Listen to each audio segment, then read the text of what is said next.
ഇതെന്താ ഈ പച്ച നമ്പർ പ്ലേറ്റ്? ചിലപ്പോൾ വെള്ള നമ്പർ പ്ലേറ്റ്, ചിലപ്പോൾ മഞ്ഞ നമ്പർ പ്ലേറ്റ്, ചിലപ്പോൾ കളറേ ഉണ്ടാവില്ല. എന്താണ് ഞാൻ പറഞ്ഞുതരാം. വെള്ളയിൽ കറുപ്പ് കൊണ്ട് എഴുതിയ നമ്പർ പ്ലേറ്റ്, ഇതാണ് നോൺ ട്രാൻസ്പോർട്ട് വെഹിക്കിൾസ്, അതായത് പ്രൈവറ്റ് വെഹിക്കിൾസിന്റെ നമ്പർ പ്ലേറ്റ്. ഇനിയിപ്പോ മഞ്ഞയിൽ കറുപ്പ് കൊണ്ട് എഴുതിയതാണെങ്കിൽ അതാണ് ട്രാൻസ്പോർട്ട് വെഹിക്കിൾ. നമ്മൾ ടാക്സിയിലൊക്കെ നമ്പർ അതാണ് വരിക, നമ്പർ പ്ലേറ്റ് അങ്ങനെയാണ് കാണാൻ സാധിക്കുക. അത് നിങ്ങൾ കണ്ടിട്ടുണ്ടാവും. ഇനി ഇതേപോലെയുള്ള പച്ചയിൽ വെള്ള കൊണ്ട് എഴുതിയ നമ്പർ പ്ലേറ്റ് ആണെങ്കിൽ അത് സൂചിപ്പിക്കുന്നത് ഇലക്ട്രിക് വാഹനങ്ങൾ എന്നാണ്.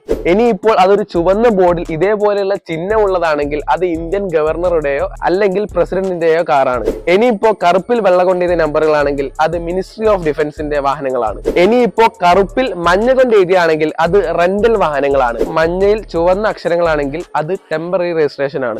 ഇനിയിപ്പോ ചുവപ്പിൽ വെള്ള അക്ഷരങ്ങളാണെങ്കിൽ ട്രേഡ് സർട്ടിഫിക്കറ്റ് നമ്പർ പ്ലേറ്റുകളാണ്. അത് ഒരു പുതിയ കാറിന്റെ ഷോറൂമിൽ പോയി കഴിഞ്ഞാൽ അതിലെ ഡീലർ നമ്മൾ ടെസ്റ്റ് ഡ്രൈവിന് തരുന്ന വാഹനങ്ങളുടെ രജിസ്ട്രേഷൻ നമ്പർ ആണ് ഇതേപോലെ ഉണ്ടാവുക. നീല നമ്പർ പ്ലേറ്റിൽ വെള്ള അക്ഷരങ്ങളാണെങ്കിൽ അതാണ് ഡിപ്ലോമാറ്റ് വെഹിക്കിൾസ്. ഇതേപോലെ ഒരുപാട് നമ്പർ പ്ലേറ്റുകൾ ഇന്ത്യയിൽ നമുക്ക് കാണാൻ പറ്റും. നിങ്ങൾ ഇതിൽ ഏതൊക്കെ കണ്ടെന്ന് താഴെ കമന്റ് ചെയ്യുക.